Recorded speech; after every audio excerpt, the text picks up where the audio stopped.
A day in my life mga Mars. Gumising ako ng maaga dahil pupunta kami sa La Union. Mga 5:30 AM umalis na ako ng bahay para daanan ang ating Mars. Mula sa amin papuntang Rosario, La Union ay may kalayuan din. 2 hours or more ang estimated travel time depending on the traffic, and that's 108 kilometers away mula sa bahay namin. Ang town ng Rosario ay ang pinakadulong bayan ng La Union if you're coming from the north, and if you're coming from the south or Manila area, Rosario is the first town as you enter the province of La Union. Maaga pa sa mga oras na yan, pero ramdam mo na ang init sa labas. Familiar naman ako sa daan, pero madalas gusto ko pa din gumagamit ng navigation app para may update sa flow of traffic. Ganun din ba kayo mga Mars? Time check, 7:16 in the morning, nasa Agoo, La Union na kami. And after 2 hours na travel, nakarating na nga kami sa Rosario. Schedule pala ng maintenance ng sasakyan, kaya kami nagpunta dito. And sa sobrang aga namin, nauna pa kami sa mga employee, and buti na lang pinapasok na kami ni Kuya Guard para daw makapag-rest and coffee muna kami habang hinihintay ang mga staff. May free coffee pala, kaya nagtimpla na din ako habang naghihintay.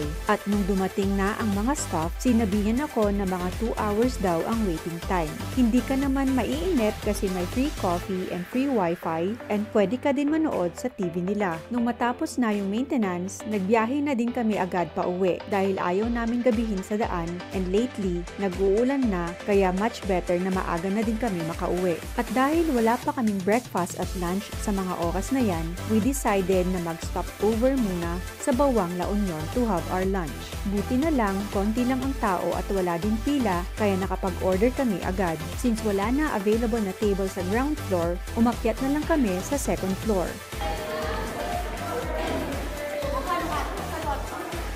Hindi na nga, parang nagadudiyayan. And after few minutes, ready na ang order namin.